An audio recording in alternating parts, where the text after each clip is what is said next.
Assalamualaikum warahmatullahi wabarakatuh. Waalaikumsalam warahmatullahi wabarakatuh. Bismillahirrahmanirrahim. Alhamdulillahi rabbil alamin. Wassalatu wassalamu ala ashrafil anbiya'i wal mursalin wa ala alihi wa ashabihi al-mujahidin at-tahirin, amma ba'du. Bersabda Rasulullah sallallahu alaihi wasallam, "Iza sarratka hasanatuka wa sa'atka sayyi'atuka fa anta mu'min." Apabila perbuatanmu yang baik menyebabkan engkau bahagia, apabila perbuatanmu yang baik menyebabkan engkau gembira, dan perbuatanmu yang jahat menyebabkan engkau jadi susah, itulah tanda bahwa di hatimu masih ada iman. Artinya, belum tentu orang yang berbuat baik merasa bahagia dengan kebaikan yang dikerjakannya. Dan tidak selamanya orang yang berbuat jahat sanggup menyesali perbuatan jahatnya. Oleh karenanya, apabila iman masih ada, apabila hati masih hidup, perbuatan yang baik menyebabkan orang gembira, perbuatan yang jahat menyebabkan orang susah dan gelisah hatinya. Ini mengandung pelajaran. Sekali kita berbuat baik, jangan sekali-kali menyesali kebaikan itu. Sebaliknya, satu kali kita melakukan kesalahan, hendaknya selalu menyesalinya. Kadang-kadang dalam kehidupan, karena orang tempat kita berbuat baik itu rupanya membalas air susu dengan air tuba, kita lalu menyesali kebaikan. Lahirlah kata-kata, "Nyesal saya nolong dia." Ibarat pepatah katanya, nolong anjing kejepit. Waktu kejepit setengah mati kita tolongin, begitu selesai dia dari kejepitnya malah kita digigitnya. Saudara hadirin yang saya muliakan, dalam kehidupan sehari-hari barangkali ini kena filsafat yang disebut dorong mobil mogok. Ketika mobil mogok setengah mati kita dorong, begitu mesin hidup ditinggalkannya kita di belakang. Sesungguhnya perbuatan kita yang baik tidak harus disesali, karena disesali atau tidak, toh perbuatan itu sudah kita lakukan. Dan penyesalan atas segala kebaikan hanya akan mengurangi nilai pahala kebaikan itu sendiri. Berbahagialah apabila berbuat baik, walaupun orang yang kita melakukan kebaikan membalasnya dengan kejahatan. Menyesalah apabila berbuat kesalahan, apabila melakukan dosa, karena itu pertanda nilai iman yang masih hidup dalam jiwa kita. Saudara-saudara kaum muslimin yang berbahagia, jadi sungguh pun pahala dan dosa sesuatu yang abstrak, efeknya jelas dia mendatangkan kebahagiaan atau membawa kepada kegelisahan batin di dalam kehidupan manusia. Orang di zaman materialis kurang terangsang berbuat pahala dan terdorong melakukan dosa. Kenapa? Karena pahala tidak kelihatan, dosa tidak nampak. Kalau pahala kelihatan, barangkali nggak kuat kita mikul pahala. Kalau dosa benjol, umpama tiap bikin dosa palanya benjol, barangkali sudah nggak karu-karuan kepala kita. Baik pahala, baik dosa, sesuatu yang tidak nampak oleh pandangan mata zahir, tapi yang punya efek dalam kehidupan ini. Orang yang banyak pahalanya dengan orang yang banyak dosanya, kalau dia berjalan barangkali sulit kita membedakan. Tapi efeknya dalam kehidupan ini jelas adanya. Sesuatu yang bernama pahala kita perlukan, karena hidup tidak berhenti hingga di sini. Sesuatu yang bernama dosa harus kita hindarkan, karena ada kelanjutan sesudah hidup yang sekarang ini. Kehidupan dari satu pertanggungan jawab. Itu sebabnya Imam Ghazali dalam bahasa yang indah sekali berpesan, "Jaddidis safinah fa innal bahra amiq wa khuziz zad fa innas safara ba'id." Perbarui selalu kapalmu, rawat, jaga baik-baik, dandani kapalmu, fa innal bahra amiq, karena sesungguhnya lautan ini sangat dalam. Satu bahasa yang indah dari tamsil terhadap kehidupan. Perbaiki kapalmu karena lautan ini sangat dalam. Artinya, jaga baik-baik hatimu. pelihara iman dan keyakinanmu, karena hidup ini bagaikan gelombang lautan. Tempo-tempo air tenang, tempo-tempo ombak menggila dan menggunung. Jaga iman baik-baik karena hidup penuh dengan cobaan dan ujian. Itu maksudnya. Wa khuziz zad fa inna safara ba'id. Dan bawa bekal yang banyak karena perjalanan hidup ini sangat panjang. Perjalanan ini sangat jauh. Kita kalau pergi keluar kota tentu saja membawa bekal. Makin jauh kota yang akan kita tuju, makin banyak bekal yang harus kita bawa. Alangkah sengsaranya manusia apabila dia akan pergi ke satu kota yang jauh, modalnya cuma nekat. Bagaimana nanti di sana sajalah. Tidak membawa bekal sebagaimana yang sewajarnya. Hal yang semacam ini senangnya sih belum tentu, keblangsak dan susahnya sudah kebayang. Itu dalam kehidupan di dunia ini. Bagaimana kalau sudah bicara tentang kehidupan yang akan datang? Karena sesungguhnya hidup ini merupakan satu perjalanan yang sangat panjang. Sejak kita tinggal di alam arwah, pada saat jasad belum lagi diciptakan Allah, ruh sudah diciptakannya lebih dahulu. Sampai kemudian kita pindah ke alam rahim, alam kandungan ibu, untuk kemudian berpindah kepada kehidupan dunia. Dari dunia ini kita pindah ke alam barzakh. Di sana tinggal kita 100 tahun mungkin, 100.000 tahun mungkin, 1 juta tahun mungkin, menunggu saat datangnya kiamat. Lalu dari alam barzakh pindah kita ke alam akhirat. Satu perjalanan yang sangat panjang. Alangkah malangnya, alangkah sengsaranya jika tahu kita begitu panjangnya perjalanan hidup ini, tidak ada bekal yang kita bawa. Artinya kesengsaraan, kesulitan yang bertali-tali sudah jelas akan menimpa kita. Kalau pergi kita keluar kota membawa bekal uang, membawa bekal makanan, apa bekal yang mesti kita bawa? Apabila kita kembali ke alam barzakh, kembali ke alam kubur, berkumpul di padang mahsyar di akhirat nanti, nasi yang mau kita bawa, uang yang mau kita bawa, tentu tidak lagi. Karena kehidupan materialis selesai di atas liang lahat. Bila masuk kita ke liang lahat, disitulah pahala dan dosa memegang peranan yang sangat penting. Maka pada pertemuan malam ini, kita akan bicara tentang pahala dan dosa itu. Saudara-saudara kaum muslimin rahimakumullah. Yang dinamakan pahala, kata Imam Ali Al-Jurjani dalam kitab At-Ta'rifatnya, ma yastahiqqu bihi ar-rahmatu wal maghfiratu minallahi ta'ala.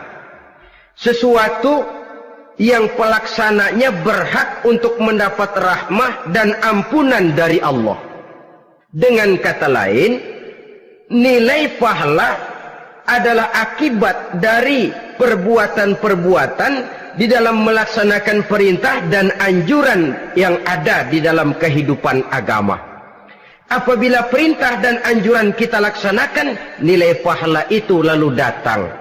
Nah, nilai pahala dalam Islam, menurut konsepsi Quran, Allah menjelaskan, man jaa bil hasanati falahu asyru amsalihha. Barang siapa yang datang membawa satu kebajikan, barang siapa yang melaksanakan satu kebaikan, maka dia akan mendapat balasan 10 kali dari kebaikan yang dikerjakannya. 10 kali ini pun masih dilipat gandakan dengan 7. 7 ini pun masih dikalikan 100. Dan itu pun masih ditambah dengan pernyataan, wallahu yudha'ifu liman yasha. Allah masih akan melipat gandakan perbuatan baik seseorang yang dikehendakinya. Itulah nikmatnya dalam Islam. Tetapi sebaliknya, wa man jaa'a bisayyi'ati fala yujza illa mislaha. Barang siapa yang melakukan satu kejahatan, dia tidak akan mendapat balasan kecuali sesuai dengan kejahatan yang dikerjakannya. Alangkah rahman dan rahimnya Allah. Orang yang berbuat baik dibalas 10, dikali 7, dikali 100, masih dilipat gandakan pula. Tapi orang yang berbuat jahat tidak akan mendapat balasan kecuali sesuai dengan kejahatan yang dikerjakannya. Ini kan beda dengan sifat kita manusia. Kita ini kadang-kadang kalau dijitak membalasnya mukul. Tapi kalau orang berbuat baik kepada kita, kita enggan untuk berbuat baik kepada orang tadi. Allah tidak mengajarkan begitu. Satu kebaikan berbalas 10. Satu kejahatan berbalas dengan satu kejahatan. Maha Rahman dan Rahim Allah. Bahkan dalam Islam, niat berbuat baik saja mendapat pahala. Sedangkan niat berbuat jahat belum ditulis merupakan satu dosa sampai kejahatan itu dikerjakan oleh orang yang niat tadi. Umpamanya, saudara niat nanti malam giliran pengajian saya mau hadir di majelis taklim. Pas datang waktu malam hujan turun sangat lebat. Saudara berhalangan datang ke majelis taklim, saudara sudah mendapat pahala niat. Tapi saudara niat nanti malam kalau turun hujan, saya mau bongkar rumahnya si fulan, saya mau curi seluruh harta bendanya. Ternyata malam saudara tidak mengerjakan perbuatan itu belum ditulis dosa sampai perbuatan itu benar-benar dikerjakan. Tapi lalu jangan macam-macam. Kalau begitu niat aja yang baik, biar nggak usah dikerjain. Niat aja pengen ngaji walaupun tidak ada niatan untuk ngaji. Allah lebih tahu tentang apa yang terdetik di dalam hati sanubari kita. Itulah sebabnya sangat dianjurkan orang untuk melakukan segala macam kebajikan, dan dianjurkan orang menjauhkan segala macam bentuk kejahatan, karena dia akan berefek melahirkan dosa dan pahala. Dosa dan pahala itulah alat untuk memperoleh kebahagiaan di alam kubur, di padang mahsyar, sampai di akhirat nanti. Di dunia ini mungkin segalanya bisa kita beli dengan yang namanya uang. Keamanan kita bisa menyewa petugas untuk menjaga rumah kita. Kendaraan yang mewah bisa kita beli. Udara yang sejuk bisa kita ciptakan. Siapa banyak uang, dia raja. Mungkin itu di dunia. Tapi bisa apa uang kalau kita sudah masuk ke alam kubur? Bisakah munkar nakir kita sogok? Udah karkir, jangan nanya nih, cepet. Bisakah malaikat azab menyingkir dengan uang semir? Ternyata tidak. Untuk memperoleh kebahagiaan di sana, nilai pahala. Kesengsaraan akan kita dapat kalau kita banyak menumpuk dosa. Oleh karena itu jangan beranggapan, pahala nggak kelihatan, dosa juga nggak kelihatan, biarin saja. Yang tidak kelihatan ini pada waktunya akan memegang peranan yang sangat penting. Tapi tidak cuma untuk menghadapi hidup di situ, kita lalu harus berbuat baik dan meninggalkan yang jahat. Terutama juga di dunia ini. Toh pepatah bilang gajah mati meninggalkan gading, harimau mati meninggalkan belang. Apa yang akan kita tinggalkan setelah kita mati? Kita ingin jasad kita boleh hancur terkubur tanah, tapi nama kita ingin hidup terus, dikenang orang 100, 1000, bahkan 1.000.000 tahun yang akan datang. Ditulis orang dengan tinta emas dalam sejarah, tercatat kita sebagai orang baik-baik. Saudara-saudara kaum muslimin rahimakumullah. Lalu perbuatan apa yang bisa mendatangkan pahala itu? Saudara-saudara, semua perbuatan yang diperintah dan dianjurkan oleh Allah, yang dikerjakan dengan ikhlas hanya untuk mencapai ridho Allah, mendatangkan pahala. Kadang-kadang menurut pendapat kita remeh, tapi nilainya di sisi Allah besar. Itu pahala. Menghitung pahala itu hak prerogatif Allah. Perbuatan yang ringan Allah mau berikan ganjaran yang besar, itu urusan Allah.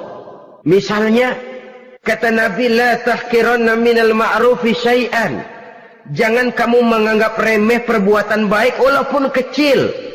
Jangan merasa sulit melakukan perbuatan yang mengandung pahala.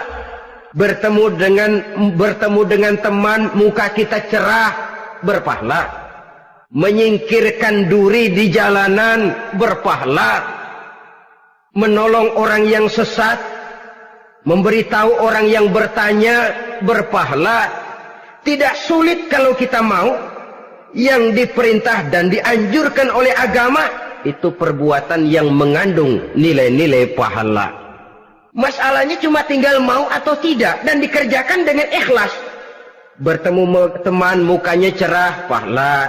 Menyingkirkan duri di jalanan, pahala. Sedekah, pahala. Tidak berupa perbuatan, bisa berupa ucapan. Misalnya bersolawat, pahala. Bertasbih dan bertahmid, pahala. Kata Nabi, kalimatani khafifatani 'alal lisan, saqilatani fil mizan. Ada dua kalimat yang enteng di lidah tapi berat di timbangan akhirat nanti. Apa itu?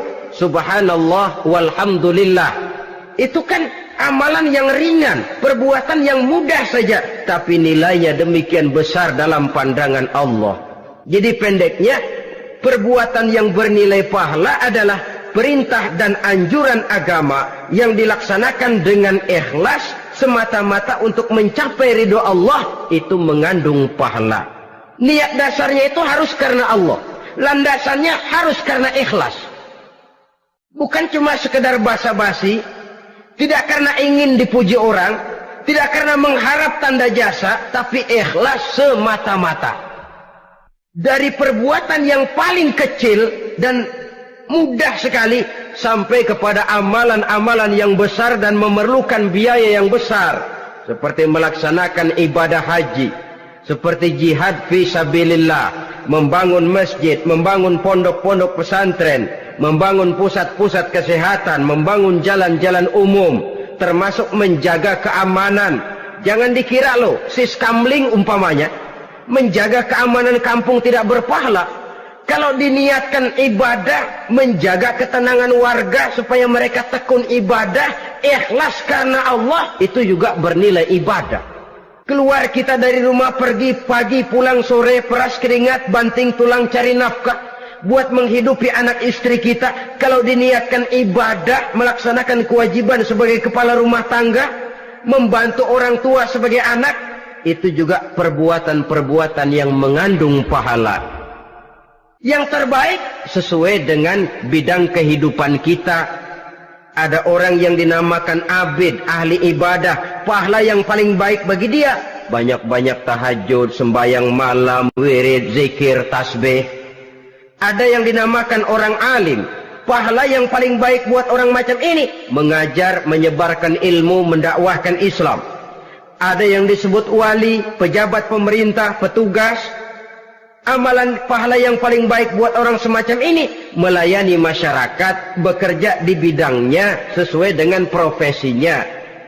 Saudara hadirin yang saya hormati, jadi dengan demikian perbuatan-perbuatan yang mengandung nilai-nilai pahala ini bisa perbuatan yang menurut kita kecil namun punya nilai besar. Apalagi perbuatan besar dengan biaya yang besar, tentu makin besar juga pahala yang disediakan oleh Allah Subhanahu wa ta'ala.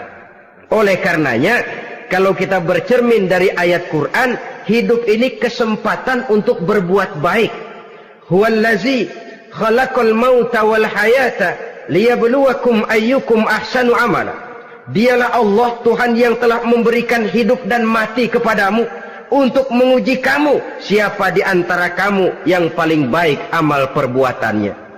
Jadi tidak saya rinci, tapi cukuplah satu penjelasan global.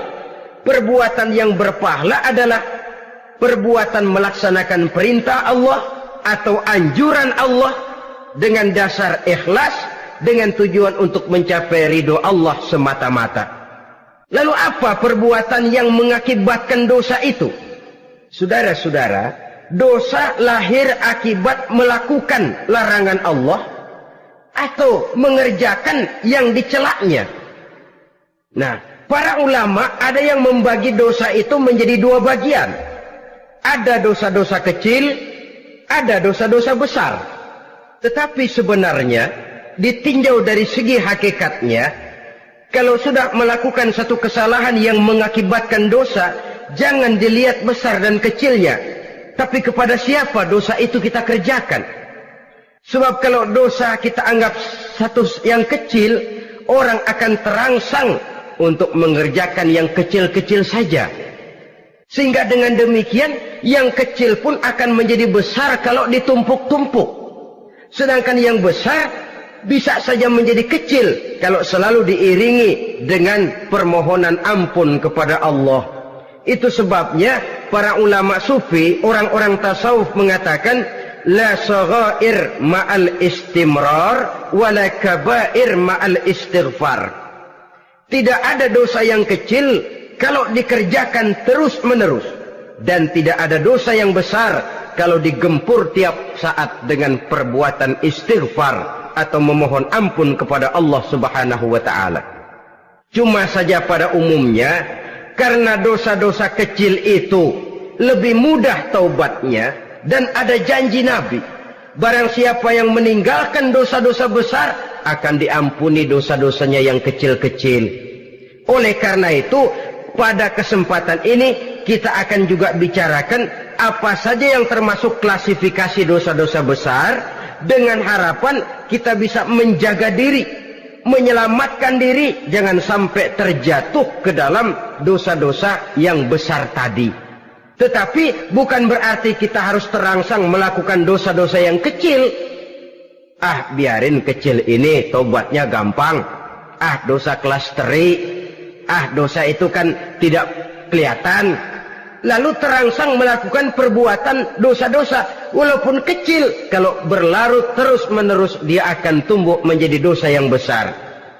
Oleh karenanya, jangan sampai mengundang pengertian kalau kita membicarakan dosa-dosa yang besar lalu terangsang melakukan dosa-dosa yang kecil. Karena bagaimanapun juga dosa kecil dan dosa besar sama dalam arti kepada Allah kita melakukan kesalahan. Dan dosa yang kecil pun kalau bertumpuk, dia akan menjadi banyak. Saudara-saudara kaum muslimin rahimakumullah, ada beberapa jenis dosa-dosa besar. Jenis yang pertama, asyirku billah, syirik atau menyekutukan Allah.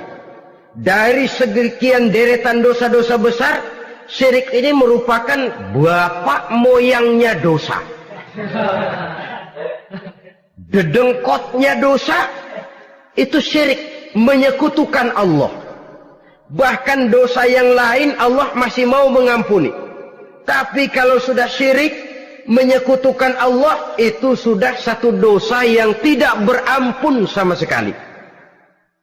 Oleh karena itu tepat pesan Imam Ghazali tadi, jadi di safinah fa innal bahra amik, jaga iman, pelihara akidah, dandani kapal. Karena hidup ini gelombang lautan sangat dalam, hidup banyak cobaan. Di dalam hidup di zaman sekarang ini, saudara bisa perhatikan, di mana tensi ekonomi tinggi, lapangan kerja sulit, persaingan hidup makin tajam, sifat egois dan individualis tumbuh di mana-mana, rasa solidaritas sosial menurun, sifat gotong royong musnah. Orang mudah potong kompas, potong jalan. Ingin cepat kaya, ingin cepat naik pangkat, ingin dapat kedudukan. Kadang-kadang akidah pun terjual, akidah pun musnah, jatuh ke jurang syirik pun tidak jadi soal. Itu yang kita khawatirkan. Kalau dosa-dosa yang lain Allah masih mau mengampuni, tapi kalau sudah jatuh kepada syirik, Allah sama sekali tidak akan memberikan ampun. Dalam kaitan dengan ini barangkali tepat sinyalemen Imam Ali itu. Andai kata kemiskinan merupakan satu kepribadian, saya akan membunuhnya lebih dahulu. Artinya memang kemiskinan ini sering mendorong orang kepada jurang kemusyrikan. Tidak tahan menghadapi godaan perut akibat tensi ekonomi yang tinggi, lapangan kerja yang sulit. Iman pun jadilah ditukar dengan 3 liter beras. Akidah pun jadilah dibarter dengan 3 bungkus supermi, dengan pakaian bekas, dengan obat-obatan. Tidak jadi soal baginya mengejar kebahagiaan yang relatif singkat dengan mengorbankan kebahagiaan yang abadi. Persis ibarat pepatah, nyari jarum kampak hilang. Mencari sesuatu yang kecil, yang besar jadi sia-sia. Membela perut, mengorbankan akidah. Na'udzubillah summa na'udzubillah. Saudara-saudara kaum muslimin rahimakumullah. Ini fakta. Ini kenyataan. Dan hal semacam ini tidak bisa diatasi cuma dengan ceramah, simposium, diskusi, seminar. Apalagi Nabi berpesan, solahu ummati bil ilmi wal mal. Umatku hanya bisa menjadi baik akidahnya dengan ilmu dan harta. Itu bahasa Nabi. Kalau bahasa kita sekarang, dengan ekonomi dan pendidikan. Ilmu, pendidikan, ekonomi, harta. Tanpa itu sangat besar kemungkinan kita bisa menjual akidah terjerumus di lembah kemusyrikan. Maka terutama kepada saudara-saudara saya, muslimin yang terpencil jauh dari kota-kota besar, yang kadang dalam kehidupan seharinya imannya sering digoda oleh supermi, akidahnya sering ditantang oleh pembagian beras, pakaian-pakaian bekas, obat-obatan dan sebagainya. Jaga dan bentengi akidah kita. Lebih baik nyawa berpisah dari badan, asal iman jangan berpisah dari hati. Kepada adik-adik saya para remaja, para pemuda di kota-kota besar, yang iman dan akidahnya sering ditantang dengan minuman-minuman keras, fasilitas-fasilitas yang menghanyutkan, yang secara terarah dan praktis sedikit demi sedikit menggiring kita untuk keluar dari nilai-nilai akidah. Hati-hati, jaga baik-baik, sebab intan paling mahal, mutiara paling berharga, tidak lain nilai iman ini. Tergelincir kita daripadanya, jatuh ke lembah kemusyrikan, jatuh ke satu dosa yang teramat besar, yang Allah tidak akan pernah memberikan ampun lagi. Ini dosa besar yang pertama. Yang kedua, qatlun nafsi illa bil haq. Membunuh orang tanpa alasan yang benar. Di zaman kesulitan ekonomi kadang-kadang orang mudah nekat. Tengok saja, kadang-kadang karena pasal uang 100-200 perak saja nyawa bisa melayang. Kadang-kadang karena urusan yang remeh, salah omong, salah ambil, salah ucap, salah pegang, nyawa bisa jadi melayang. Alangkah murahnya nyawa, seakan-akan kita yang punya. Padahal nyawa itu hak milik Allah. Tidak pantas kita merampasnya, tidak pantas kita menghilangkannya dari jasad seseorang. Oleh karenanya, membunuh orang merupakan satu dosa yang sangat besar. Jangankan kepada orang yang seakidah, orang yang lain akidah saja pun, kalau dia hidup berdamai, rukun, berdampingan, kita harus melindungi. Apatah lagi teman seakidah sendiri. Saudara-saudara kaum muslimin rahimakumullah. Pantas kalau Nabi menyatakan, apabila dua orang Islam sudah saling berkelahi, berbunuh-bunuhan, al-qatil wal maqtul finnar, yang membunuh dan yang dibunuh dua-duanya sama-sama masuk neraka. Sahabat heran, ya Rasul, kalau yang membunuh masuk neraka sih wajar, tapi yang terbunuh kok neraka juga, kenapa? Kata Rasul, sebenarnya dia juga cuma sudah niat untuk membunuh, cuma keduluan saja. Andai kata dia tidak terbunuh, tentu dia yang akan membunuh. Saudara-saudara kaum muslimin rahimakumullah, Islam sesuai dengan namanya adalah agama damai. Kita tidak boleh mencari-cari musuh, walaupun tidak boleh lari kalau bertemu musuh. Oleh karenanya, pantang seorang muslim menimbulkan benih keonaran menjadi biang kerok buat lingkungannya.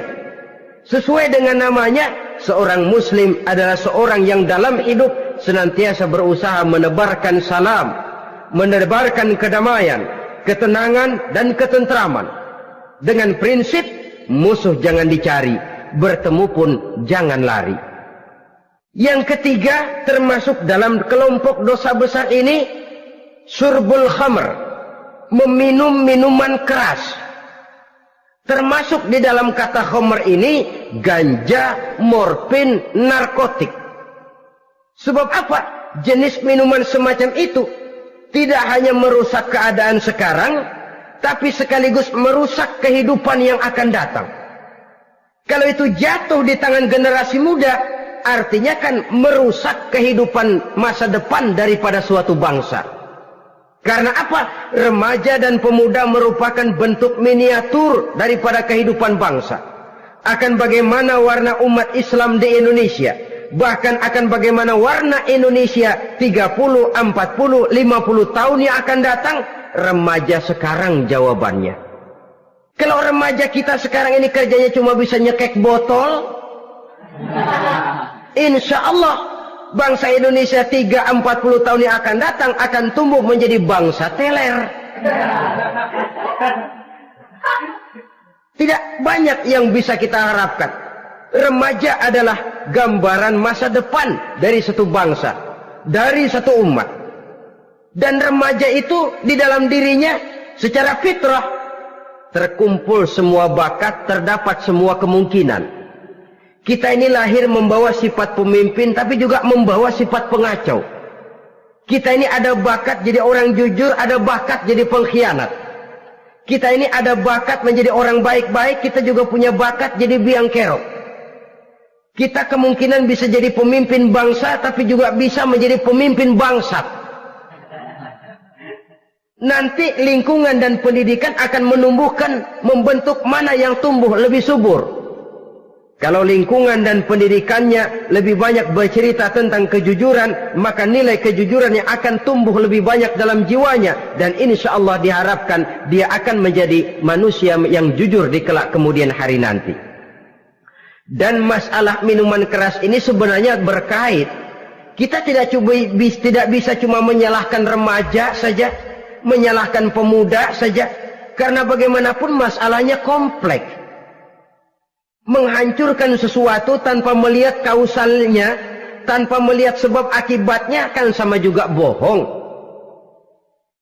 Kemungkinan karena broken home, kemungkinan karena pergaulan, kemungkinan karena kurang perhatian orang tua, kemungkinan karena akibat bacaan, tontonan, atau fasilitas berupa dibukanya pabrik-pabrik minuman keras, dijualnya minuman-minuman keras, di warung-warung yang remang-remang, yang memberikan kenikmatan, kebahagiaan dan kebanggaan tersendiri, sehingga akhirnya orang terangsang untuk datang dan minum di sana.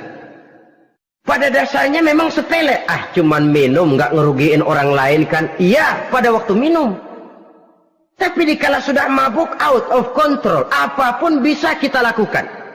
Yang kita ucapkan kita tidak sadari lagi, yang kita kerjakan tidak kita sadari lagi. Dikala itu segala macam kejahatan bukan sesuatu yang tidak mungkin untuk kita laksanakan. Nggak ngerugiin orang lain, memang pada saat mau minum. Tapi begitu minum, mabuk, kita bisa merugikan orang lain. Setidaknya merugikan diri sendiri. Pertumbuhan IQ menjadi lemah, semangat kehidupan hilang, gairah kerja menurun, kalau tidak ada sama sekali. Lalu apa yang bisa kita lakukan di dalam kehidupan? Dan akan lebih celaka kalau ini menimpa kehidupan generasi muda kita. Kadang-kadang yang ironi ya, kalau yang orang tuanya mampu barangkali masih tertolong. Tapi yang orang tuanya kondisi ekonomi lemah masih kepengen teler juga. Orang tuanya nggak mampu masih pengen mabuk. Dari ganja, morfin nggak dapat, akhirnya kaleng cet diisepin. Yang penting kan bisa teler, mendatangkan satu kebahagiaan tersendiri. Itu sebabnya memang satu kejahatan menurut teori polisi ya, hanya bisa terjadi karena faktor N dan K, niat dan kesempatan. Niat ada, kesempatan ada, jadi orang jahat. Kurang salah satunya, biasanya kejahatan terbendung. Niat ada, kesempatan tidak ada, sulit berbuat jahat. Kesempatan ada, niat tidak ada, tidak mungkin orang jahat. Tapi yang paling dominan sebenarnya niat. Kalau niat sudah kuat, kesempatan bisa dicari. kesempatan bisa diciptakan, biar hansip nongkrong, ditungguin lengahnya. Ya biarin, jam 11 sampai jam 2, matanya melotot, jam 3 dia mulai ngulet, ngempet. Nah, di saat itu saya masuk ke rumahnya. Kalau niat kuat, kesempatan bisa diciptakan. Dan kalau sudah niat, ini masalah hati. Kalau sudah masalah hati, menyangkut soal moral. Moral artinya sudah masuk kepada kehidupan agama. Saudara-saudara kaum muslimin rahimakumullah. Yang keempat yang termasuk jenis dosa besar, az-zina, perbuatan zina. Di zaman pergaulan bebas dengan prinsip free love, free sex ini, tengok sudah berapa banyak gadis-gadis bergelimpangan jadi korban. Berapa banyak bayi-bayi yang lahir ke dunia tanpa tahu kemana dia mesti memanggil bapak. Apakah deretan jumlah korban ini masih harus bertambah lagi? Paling tidak, biarlah yang sudah jadi korban, tapi jangan bertambah lagi hendaknya. Masing-masing kita berupaya menahan diri. Termasuk dalam kategori zina ini, yang merupakan cabang-cabangnya, liwat, homoseks, lesbian, masturbasi. Bahkan masturbasi itu termasuk jenis zina tangan. Dan itu juga merupakan satu dosa. Di samping dosa juga merusak diri. Karena bagaimanapun juga dia akan mengurangi kemampuan daya pikir seseorang. Maka agama memberikan jalan keluar. Pesan Nabi, ya ma'syara syabab, man istata'a minkumul ba'at falyatazawwaj. Hai para pemuda, kata Nabi, barang siapa di antara kamu yang sudah bisa ba'at, yang sudah mampu ba'at. Ba'at itu artinya memberikan nafkah, baik nafkah zahir maupun nafkah batin. Falyatazawwaj, maka hendaklah dia kawin. Jadi yang maksud ba'at ini ya nafkah zahir, ya nafkah batin. Kita kadang-kadang cuma bisa ngasih nafkah batin saja sudah merasa pokoknya kan saya sanggup untuk kawin, lalu kawin tanpa kehilangan, dengan kehilangan pertimbangan. Saudara-saudara, wa in lam yastati', adapun kalau dia belum mampu, fa alaihi bisyam, hendaknya dia banyak puasa. Fa innahu lahu wija, karena puasa itu akan merupakan benteng jangan sampai orang memperturutkan hawa nafsunya. Andai kata puasa belum hobi, banyaklah olahraga para pemuda, para remaja. Karena dengan olahraga, pemikiran untuk memperturutkan hawa nafsu agak sedikit terkendali dan energi tersalurkan dalam bentuk yang positif. Pendeknya kreatif, banyak kegiatan. Ini pesan Imam Syafi'i tepat itu. Kata beliau, inni ra'aitu wuqufal ma'i yufsiduh in sala taba wa illam yajri lam yatib. Aku melihat air kalau diam rusak, tapi kalau dia mengalir jernih. Air kalau ngendap nggak ngalir, nyamuk nyarang di situ, bisa jadi sumber penyakit. Manusia hidup begitu. Kalau nggak punya kegiatan, nggak kreatif, kerjanya cuma ndelohom, ayam-ayam, akhirnya jadi ngerusak. Ngomongin orang, Jano ngapa? Ano. Kebangetan nggak ngapa-ngapain, orang aja dipontenin. Orang diomongin, lahirlah namimah, lahirlah ribah. Saudara-saudara, air itu kalau ngendap ada aja yang nyarang. Tapi kalau dia ngalir, orang ada kesibukan, insya Allah dia tidak akan jatuh kepada sesuatu yang bisa mengundang dosa. Isilah waktu dengan hal-hal yang bermanfaat. Karena hidup ini singkat dan tidak berjalan mundur ke belakang. Mundur hancur, berhenti diinjak orang. Sekali melangkah, jangan surut mundur ke belakang.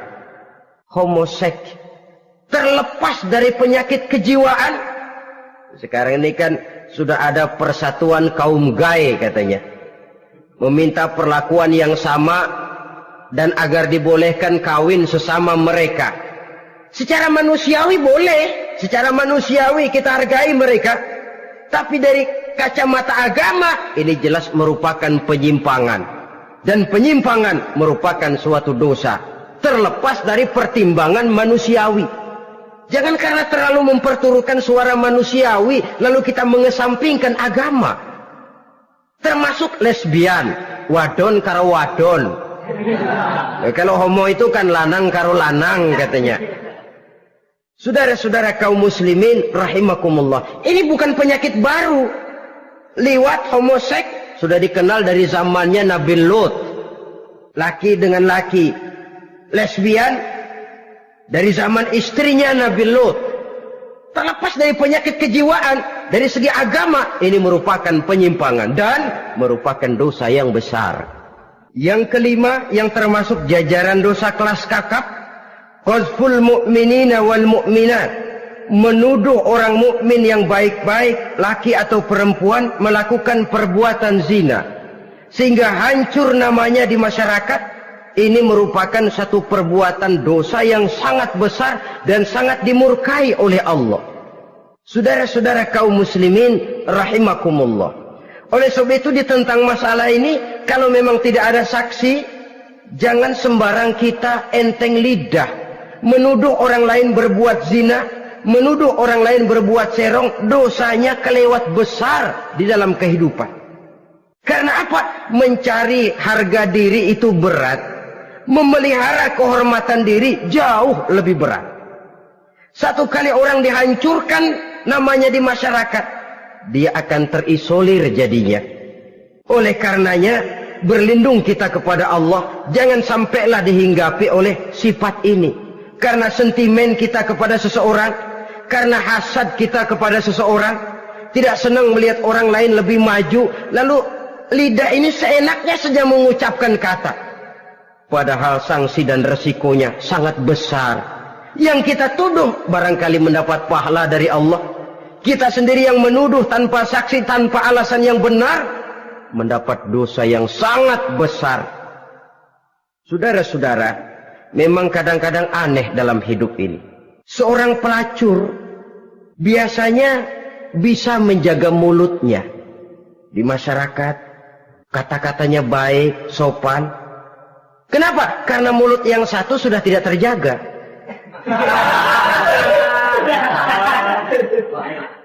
Kita kadang-kadang kehormatan bisa kita jaga, tapi mulut tidak terkontrol.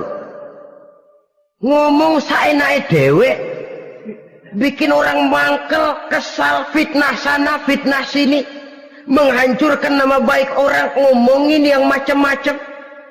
Bagai-bagai macamlah caranya.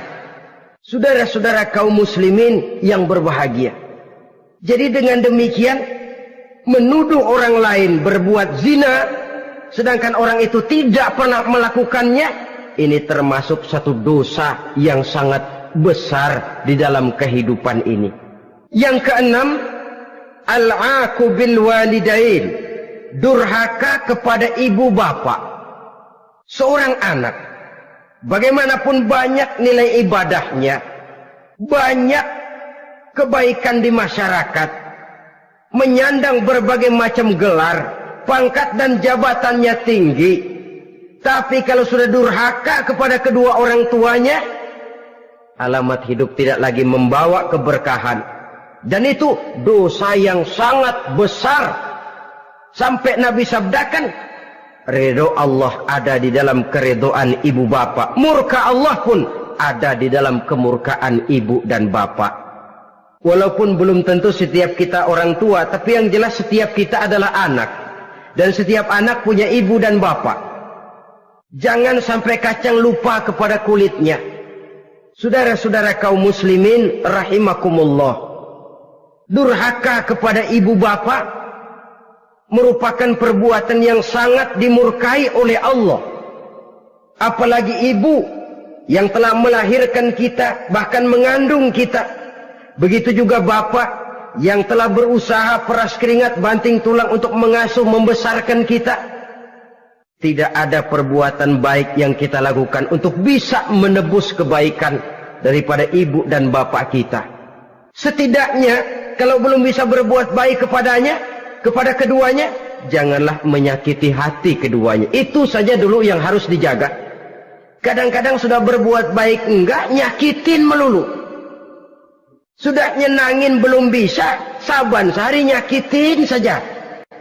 Padahal kedua orang tua itu doanya manjur, sebagaimana sumpahnya juga bisa jadi kenyataan. Dan sering bahkan menjadi kenyataan. Sampai ibu bapak sudah wafat, sudah meninggal sekalipun, kewajiban berbakti masih harus terus dilakukan oleh seorang anak. Lalu yang ketujuh, at-tawalli yaumaz zahfi, berpaling pada hari pertempuran. Orang sedang sibuk-sibuk menghadapi musuh, maksudnya berjuang membela agama ini, dia lari menyelamatkan diri. Pengecut, mental munafik. Ayo, kalau demi agama, mari kita maju ke depan. Allahu Akbar. Yang besar Allah, yang lain kecil semua. Maju. Orang lain maju serentak, dia mundur jauh ke belakang.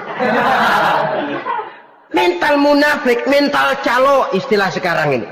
Oh, itu calo, mental calo. Tuhan gedek banget itu. Coba ya, calo itu paling sibuk nyuruh penumpang naik. Tapi sementara penumpang naik sampai ke tempat tujuan masing-masing, calonya nggak kemana-mana, diem aja di situ. Cuma orang aja disuruh naik. Saudara-saudara, kerja bakti, orang turun ke comberan, dia naik ke tempat tidur.